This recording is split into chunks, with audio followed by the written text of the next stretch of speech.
Oi, mulheres, voltamos com o nosso programa e vamos conversar com a doutora Patrícia Olivotti sobre a endometriose. Temos a maquete no útero, vamos começar explicando? Vamos lá. A endometriose a partir desta maquete? Isso, então a endometriose, só falando um pouquinho mais, é uma doença que abrange muitas mulheres, 10 a 15% aí das mulheres na idade reprodutiva. Tá. E aqui a gente tem então o útero. E o importante é a gente saber que a cavidade interna é que chama endométrio, tá? Essa parte vermelhinha. Então, todas as mulheres que não estão grávidas, a gente vai ter a menstruação todos os meses por conta da descamação desse endométrio aqui. Perfeito. Então, ele sai pelo canal vaginal.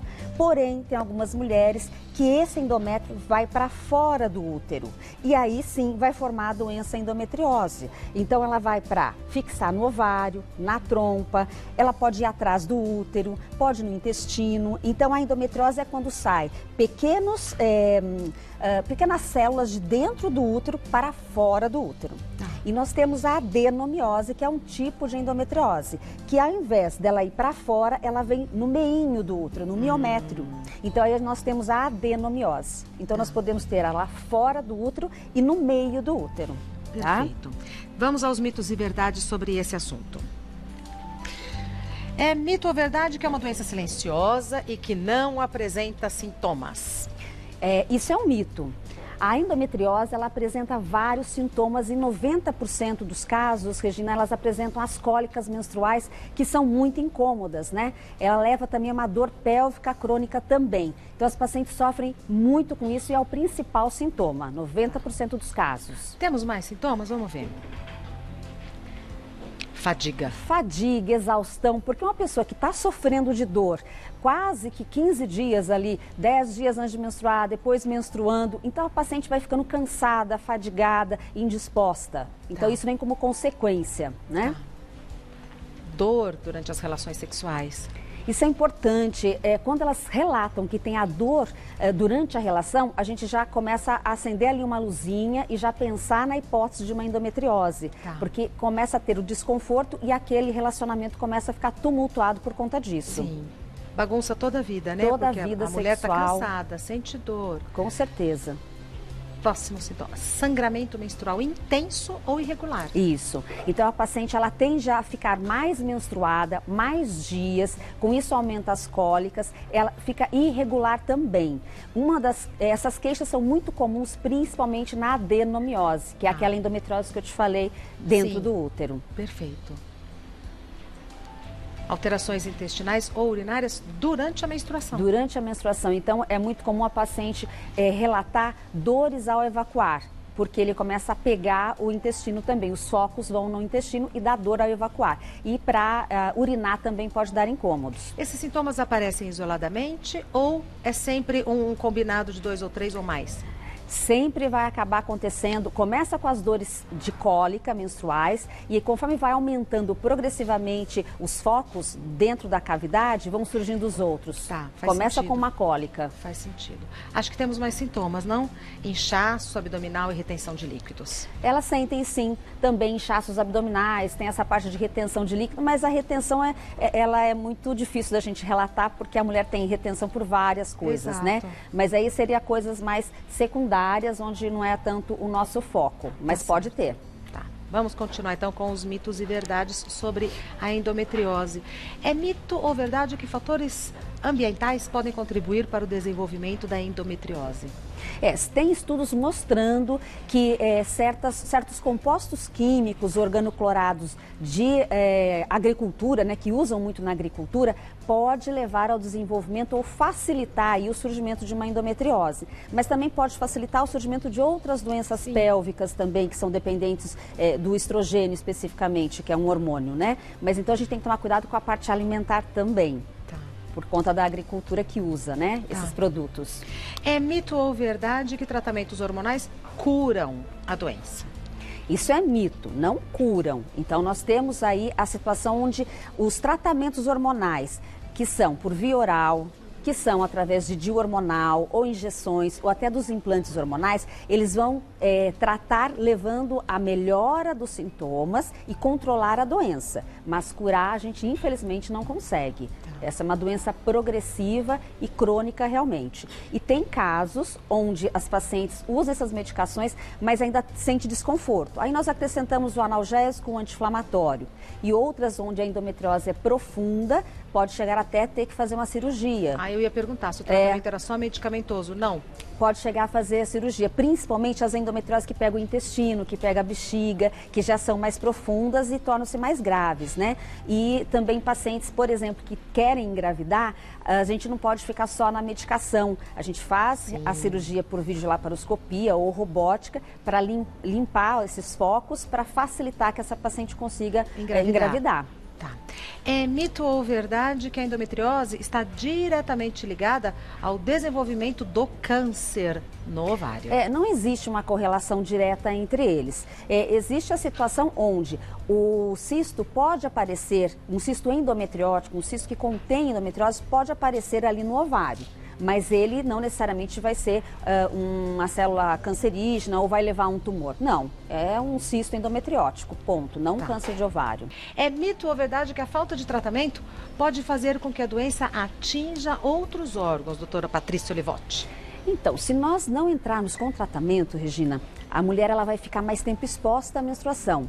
Isso vai fazer com que o foco de endometriose não fique só ali próximo do útero, mas pode atingir o intestino, a bexiga, o ureter, então até o diafragma, pulmão, então são coisas assim raras de acontecer, mas tem que tratar, porque senão a gente pode ter consequências que são complicadas e a mulher sente muita dor. Tá. É mito ou verdade que o uso prolongado de anticoncepcionais pode mascarar a doença? Ele pode mascarar, mas por outro lado é uma coisa até positiva, porque conforme a mulher vai tomando uso contínuo aquela medicação, então ela não vai menstruar. Não menstruando, a gente não vai ter os focos ali sendo estimulados. Ah, né? Então esse é o lado positivo. É o lado positivo. Quando ela vai fazer a pausa, vai parar por algum motivo, aí esses focos vão ser reativados e aí ela vai sentir que está com muita cólica, aquele desconforto e o fluxo aumentar e ficar irregular. Tá. É mito ou verdade que mulheres com endometriose devem evitar exercícios físicos? Então o exercício físico é bom para tudo, né? Então aqui também ele vai funcionar. Ah, bom. Então isso aqui é mito, né? E aí o que vai acontecer? A mulher, conforme ela faz o exercício regular, ela estimula mais a endorfina, a serotonina, e isso faz com que aumente um pouco aquela proteção contra a dor. Produz como se fossem substâncias anti-inflamatórias. Então é um bem-estar geral. Dá um bem-estar geral. Então a endorfina ela vai aumentar ali o efeito vasodilatador e anti-inflamatório, fazendo com que a dor ela realmente diminua. E aí vem o bem-estar geral, aí vem também a autoestima, e isso vai ajudar bastante para ela ali no seu dia a dia. É uma coisa a mais que ela vai fazer no tratamento dela. Tá. É mito ou verdade que a endometriose tem aspectos hereditários? Os estudos eles mostram que esse fator hereditário é importante e a gente vê também como exemplo, por exemplo, a mulher que você tem ali na sua casa, a sua mãe, a sua irmã que tem endometriose e você começa a ter as dores e tudo mais, é importante você ir avaliar, porque a chance de você ter uma endometriose, por exemplo, é de 6 a 7 vezes maior do que uma outra pessoa que não tem na casa dela. Ninguém na família. Tá. Então existe essa genética mesmo aí que o pessoal fala que tem que dar essa importância. Perfeito. Vamos para as perguntas do pessoal de casa, já na sequência. Primeira pergunta enviada pela Patrícia. É verdade que após a cirurgia de endometriose, recomenda-se que as mulheres que querem ser mães engravidem em pouco tempo para controlar a doença? Isso, em pouco tempo, porque quanto antes ela engravidar, menos menstruação ela teve. Que pouco tempo é quanto, doutora Patrícia, neste caso? A gente mais ou menos avalia uns 6 meses depois que ela opera. Depois que passa 6 meses, se ela não engravidou, a gente tem que reavaliar se esses focos ressurgiram e como que eles estão. Tá. Porque senão, às vezes, tem que passar para fertilização in vitro. Tá. Não dá para ficar esperando muito. Tá. Então, é verdade. É verdade. Próxima pergunta enviada pela Marcela. Interromper a menstruação por um período pode agravar a endometriose? Aí é o contrário. Eu preciso interromper para melhorar a endometriose. Se eu deixo a paciente menstruar, aí sim ela vai agravar. Então, interromper aqui pra gente é o melhor. Quando você interrompe a menstruação, você causa uma atrofia no endométrio e isso vai deixar os focos todos quietinhos, sem estímulos nenhum ali. Tá. Mais uma pergunta da Ana. Estou na menopausa e há um mês Fui diagnosticada com endometriose, só que nunca tive nenhum sintoma e tenho 2 filhos. A doença pode ter se desenvolvido há pouco tempo? Devo retirar o útero? São várias questões. Então, se ela está na menopausa, provavelmente já faz 1 ano que ela não menstrua. Então, por isso que ela não tem os sintomas. Automaticamente, a menopausa ela vai ser um tratamento para ela ali, natural, e não vai precisar tirar o seu útero. Vai ficar com o útero, não tem que fazer nada e principalmente que ela não tem sintoma. Agora, quando foi que surgiu essa doença?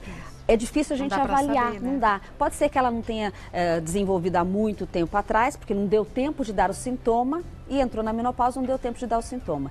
Mas a endometriose é uma doença de difícil diagnóstico. Então, às vezes, demora um pouco para dar. Em todas as fases da vida é difícil diagnosticar. É difícil de dar o diagnóstico. Hoje, a gente tem uma facilidade maior do que era antigamente, que a gente tem com os ultrassons mais sofisticados, a ressonância, isso nos ajuda mais. Antes era bem pior.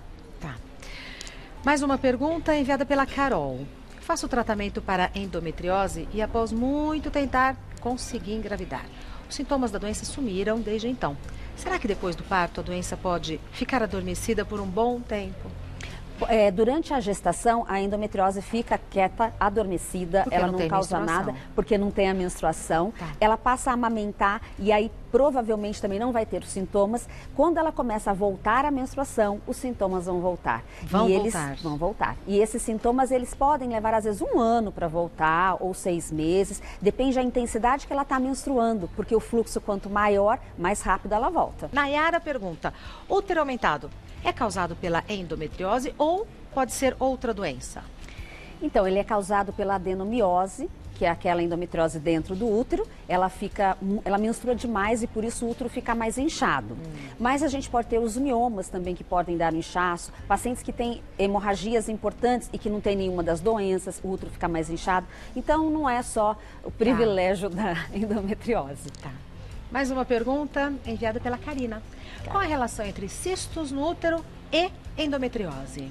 Aí nós vamos falar de novo da adenomiose. Porque quando a gente pede um ultrassom, esse ultrassom, quando ele visualiza cistinhos no miométrio, que é ali na mucosa, dentro do útero, a gente vai denominar de adenomiose, que é uma endometriose dentro do útero. Então, os cistos estão dentro do útero. Perfeito. A gente tem os cistos também de endometriose nos ovários, né? Que foi o que a gente já falou anteriormente. Tá. Mais uma pergunta, Fernanda. Tenho 38 anos e descobri a endometriose quando era adolescente. Consegui engravidar de gêmeas pela fertilização in vitro.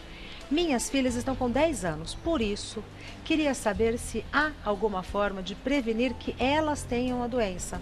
Caso não, assim que menstruarem, já podemos começar o tratamento? A gente falou sobre a genética, a hereditariedade, que realmente existe, mas não é obrigatória, né, a presença. Então, eu oriento que as meninas menstruem, né, que tenham a menstruação normalmente e que aí, conforme ela vai tendo o seu ciclo menstrual, o médico vai acompanhando, observando, fazendo os exames, os ultrassons e vendo as queixas, para ver se vale a pena estar interrompendo e entrando com o método contraceptivo. Engraçado, as meninas têm 10 anos, eu tenho uma menina de 8 para 9 e ela me fez essa pergunta se, como é que é TPM, como é que é a menstruação. Olha só. E aí ela me falou, eu acho que eu não quero menstruar não, será que dá com 11 anos para você já me tratar? Eu falei, não dá, a gente tem que ter essa menstruação, né? Então é complicado, as meninas estão ligadas. A endometriose é isso, né? É a mulher ir se observando, a mãe e observando, porque não é uma linha reta o tratamento, não é uma linha reta, né? E você não pode já automaticamente menstruou, já cortar. Você tem que observar como é que vai ser o ritmo de vida daquela criança, daquela menina e daquela moça, né? Mas eu entendo a mãe, a Fernanda, ela não quer que as filhas sintam que Exatamente. Eu também estaria da mesma maneira, né? Tá certo. Tá certíssima. Doutora Patrícia Olivotti é médica ginecologista. O site da doutora Patrícia é Dra Patrícia Olivotti, Dra de doutora. D-R-A. D-R-A Patrícia Olivotti. Olivotti com 2 T's e DRA patriciaolivotti.com.br. Tem canal no YouTube que é doutora Patrícia Olivotti, da mesma maneira, Olivotti com 2 T's e I. O telefone da doutora Patrícia é 11 50 51 17 79 5051 1779. Esse é o telefone da doutora Patrícia em Moema. Tem o telefone também em Ribeirão Pires, que é 11 4828 4828-7419. 4828-7419. E tem outro telefone que é em Santo André. 11 4468 8944. 4468 8944. Mas se você só conseguiu anotar um, pode ligar que aí dá um telefone do consultório mais perto da sua casa. É isso mesmo. E tem o site que tem muito conteúdo, né? Tem muito conteúdo. Pode entrar lá. Tava com saudades, viu? Eu Obrigada. também. Eu que agradeço. Prazer em Regina. recebê-la, viu? Prazer todo meu. Até a próxima.